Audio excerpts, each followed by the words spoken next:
ओवैसी साहब को मेरी एक बड़ी सीधी सी सलाह है कि जिन मंदिरों को तोड़कर मस्जिदें बनाई गई हैं हिंदुस्तान में, उन सारे मस्जिदों को तोड़कर उनको गिराकर एक बार फिर से धर्म की पुनर्स्थापना करनी होगी और वहां फिर से मंदिर स्थापित करेंगे हम। अगर ओवैसी का ही डीएनए टेस्ट करा दिया जाए ना तो वो हिंदू हैं, क्योंकि 7वीं सदी से पहले तो इस्लाम था ही नहीं। वो अल्लाह से बाबरी के लिए दुआ ना करें, वो अल्लाह से अपनी कब्र के लिए दुआ करें। अब जिन लोगों को भारतीय संविधान, भारतीय न्यायपालिका पर अगर भरोसा नहीं है तो ऐसे लोगों को इस देश में रहने का भी अधिकार नहीं है। ये लोग इस देश को छोड़ दें तो ही इस देश के लिए अच्छा होगा, और नहीं तो एक दिन जिस दिन ये हिंदू जागा उस दिन इनको लात मार मार के भगाएगा। पहली सेंचुरी में क्रिश्चियन धर्म आता है तो क्या पहली सेंचुरी से पहले गॉड की उत्पत्ति नहीं थी? 7वीं सेंचुरी में इस्लाम आता है तो क्या 7वीं सेंचुरी से पहले अल्लाह मियाँ का जन्म नहीं हुआ? जब उनका जन्म ही नहीं था 7वीं सेंचुरी से पहले, अल्लाह मियाँ नहीं थे, गॉड नहीं थे, तो था कौन? थे हरि। राम ही सत्य है, राम ही अहिंसा है, राम ही मर्यादा है, राम ही सामाजिक समरसता है। तो जो कुछ समाहित है वो राम में है, और राम के अलावा जो कुछ है वो सब अधर्म है। नमस्कार, मैं हूं कृष्ण मालान।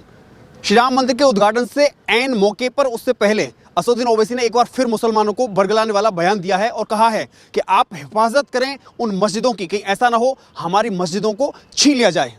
लेकिन राम मंदिर के उद्घाटन से पहले इस तरह का बयान सियासी दखल देता है। आज इसी खास मुद्दे पर बातचीत करने के लिए हमारे साथ मौजूद हैं सुप्रीम कोर्ट के वरिष्ठ अधिवक्ता नीरज शर्मा जी। सर, बहुत बहुत स्वागत है आपका खबर इंडिया पर। कैसे देखते हैं, क्योंकि मंदिर के उद्घाटन की तैयारियां पूरे देश में चल रही हैं, जश्न की तैयारियां हैं, लेकिन ओवैसी कह रहे हैं कि हमारी मस्जिदों को कहीं ऐसा ना हो छीन लिया जाए।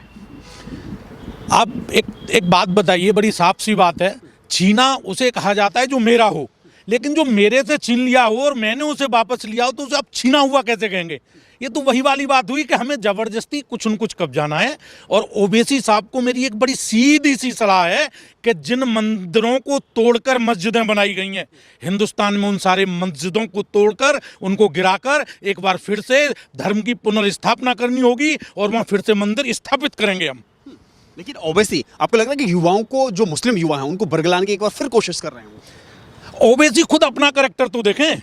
अगर ओवैसी का ही डीएनए टेस्ट करा दिया जाए ना तो वो हिंदू हैं, क्योंकि 7वीं सदी से पहले तो इस्लाम था ही नहीं।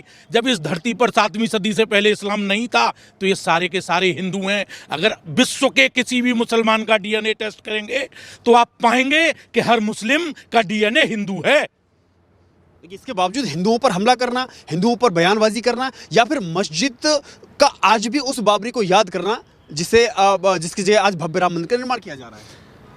अरे जब कोई नया मुसलमान बनता है, नया मुल्ला बनता है तो 5 बार मस्जिद में जाके मत्था टेकता है, तो नया मुल्ला 5 बार नमाज पढ़ेगा। वही स्थिति मौलाना असदुद्दीन ओवैसी की है, इससे ज़्यादा थोड़ा ही ना है।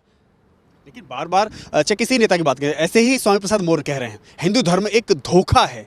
आपको लगता है कि ये सब बयानबाजी जानबूझकर की जा रही है, या फिर सनातन धर्म को या फिर हिंदुओं को टारगेट करके उनकी भावनाओं को आहत करने के लिए ये बयानबाजी की जा रही है? हिंदू धर्म धोखा नहीं है।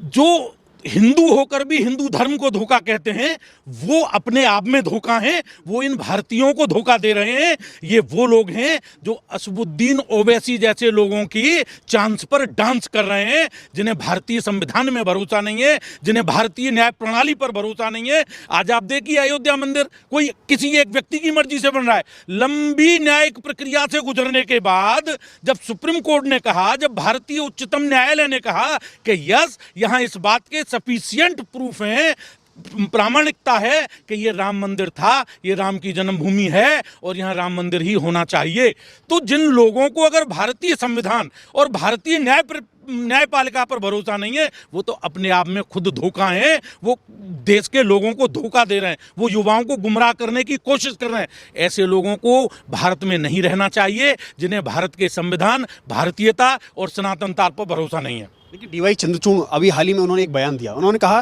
कि जो पूरी पीठ थी, 5 जजों की जो पीठ थी, उन्होंने जो फैसला दिया राम मंदिर को लेकर के, वो एक मत होकर के दिया, पूर्ण रूप से सही दिया। अरे न्यायपालिका का काम क्या है कि जो भी साक्ष्य अवेलेबल है उन्होंने सारे साक्ष्य को एग्जामिन किया और कई वर्षों तक संवैधानिक पीठ ने समय समय पर इस केस में सुनवाई चलती रही। जब सारे साक्ष्यों का पूर्ण अध्ययन हो गया, आज आप पाएंगे कि पूरे का एक 1000 पन्ने का वॉल्यूम पूरे का पूरा राम मंदिर का ही जजमेंट का है, राम मंदिर पर निर्णय का है। तो क्या आपको लगता है कि देश के सर्वोच्च न्यायालय ने जब ये फैसला दिया हो तो उस फैसले में कोई त्रुटि हो सकती है? फैसले में त्रुटि नहीं है, त्रुटि लोगों की नज़र में है, त्रुटि लोगों की सत्ता पाने के लिए है। ये लोगों का पागलपन है, लालच है, और ये लोग हमेशा ऐसा ही करेंगे। नाम रखेंगे गठबंधन, इंडिया, काम करेंगे अगेंस्ट इंडिया। तो इन पर भरोसा कौन करेगा? ये भरोसे के लायक ही नहीं है, ये सिर्फ देश को धोखा देने वाले लोग हैं। ओवैसी का बयान की बात करें, चाहे फिर शफीकुर रहमान की बात करें, जो कि कह रहे हैं कि 22 तारीख को जो उद्घाटन की तिथि है उस दिन मैं अल्लाह से दुआ करूंगा बाबरी के लिए। वो अल्लाह से बाबरी के लिए दुआ ना करें, वो अल्लाह से अपनी कब्र के लिए दुआ करें। उन्हें चाहिए कि 22 तारीख को उन्हें कब्र में चले जाना चाहिए। ऐसे लोगों का देश में जीने के लिए अब ज़रूरत नहीं है। ये लोग इस देश पर भार हैं, बोझ हैं, इस देश की सामाजिक समरसता के लिए कलंक हैं। ऐसे कलंकित लोगों की तो कब्र बननी चाहिए, और 22 को ये अल्लाह से दुआ करें कि इनकी जल्द से जल्द कब्र बनाई जाए। राजनेताओं के जो एक समाज का नेतृत्व करते हैं, पार्टी से बिलोंग करते हैं, आपको लगता है कि ये इस तरह के बयान सुप्रीम कोर्ट के उस आदेश की कहीं ना कहीं अवहेलना है, या फिर उस पर शंका करने वाले हैं जो 5 जजों की जो एक साथ एक सहमति के साथ में अपना निर्णय सुनाती है राम मंदिर को लेकर? ये बहुत ही दुर्भाग्यपूर्ण है।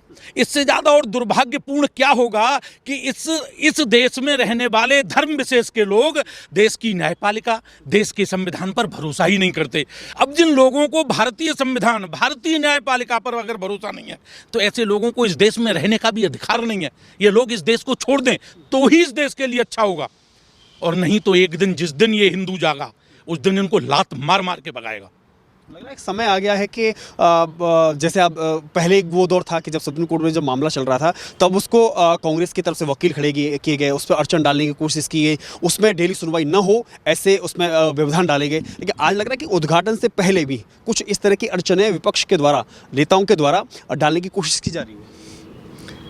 ये विपक्ष की मानसिकता को दर्शाता है कि इनकी मानसिकता कितनी तुच्छ है, कितनी नीच है, कितनी गिरी हुई मानसिकता के ये लोग हैं कि जो राम के काम में व्यवधान डाल रहे हैं। जो राम के काम में व्यवधान डालेगा, आप समझ लीजिए कि राम उसको व्यवधान मुक्त कर देंगे। यही तो राम की पराकाष्ठा है। जो राम की शरण में गया उसका मोक्ष हो गया, जो राम से वैर लिया उसका वध हो गया। देखा कि चाहे बद की हम बात करें, रावण की बात करें, चाहे उससे पहले कृष्ण के जमाने में कंस की बात करें, बिल्कुल ओबियसली जो राम से वैर लेगा, जो धर्म के अगेंस्ट जाएगा, जो धर्म के विरुद्ध जाएगा, उसका वध तो तय है। वो चाहे वो मुसलमान के रूप में हो, चाहे वो किसी और कास्ट विशेष के रूप में हो, वो इंसानियत के दुश्मन है। इसीलिए उन्हें आप इंसान नहीं कह सकते, वो राक्षस की श्रेणी में आते हैं आज भी।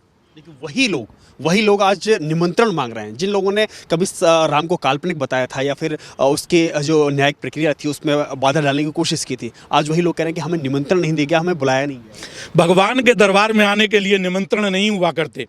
जब हनुमान जी ने प्रभु श्री राम की सेवा की तो क्या हनुमान जी को निमंत्रण गया था कि राम जी की सेवा करो?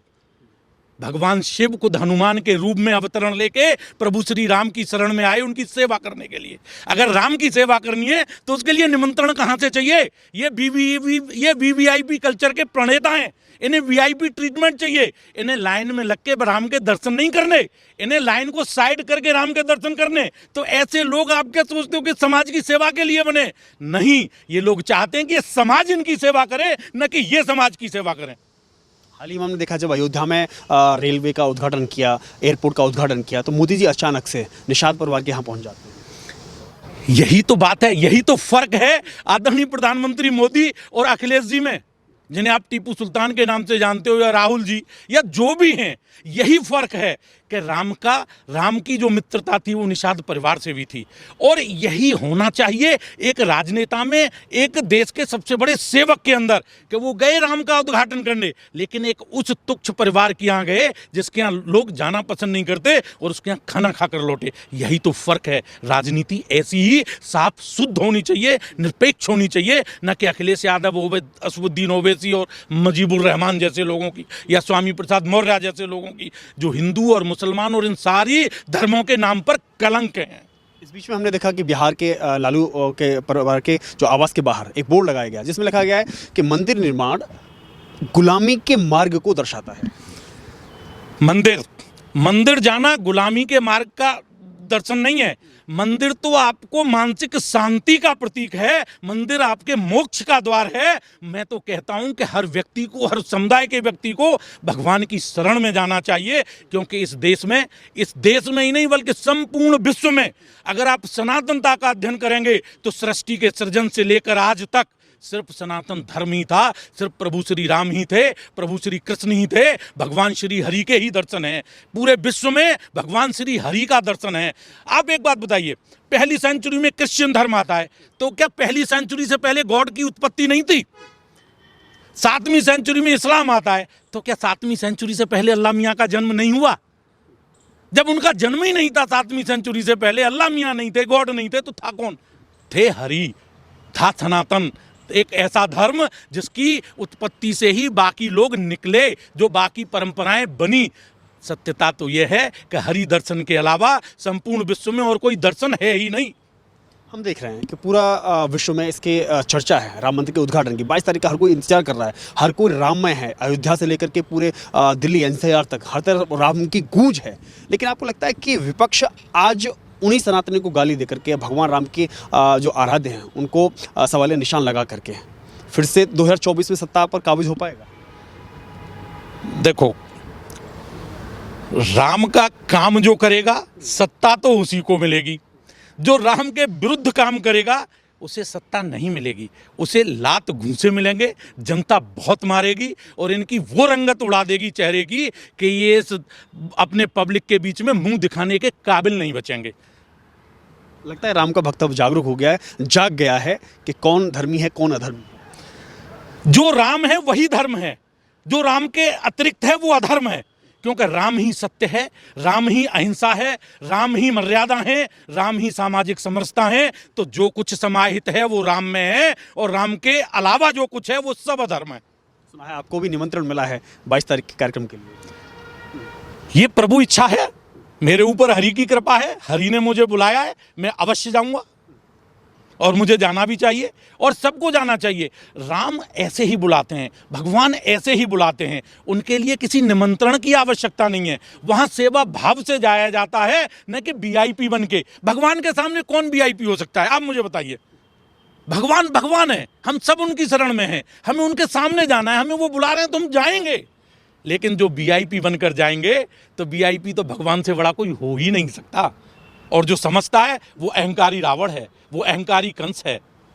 तो इनका तो वध निश्चित है। इसका वध निश्चित है। एक आखिरी सवाल, क्या लगता है कि इन लोगों को ऐसे समय में क्या रोल अदा करना चाहिए कि जब पूरा देश राम में होने को है? मेरा तो सिर्फ इतना मानना है, भगवान प्रभु श्री राम इनको सद्बुद्धि दें और ये भगवान प्रभु श्री राम के शरणों में चले जाएं। उनकी शरण में ही इनका उद्धार है। अगर ये उनकी शरण में नहीं गए तो इन्हें मोक्ष भी नहीं मिलेगा। जनता जवाब देगी, डेफिनेटली जनता जवाब देगी और इनका वो हश्र होगा कि इन्हें पानी भी पीने को नहीं मिलेगा।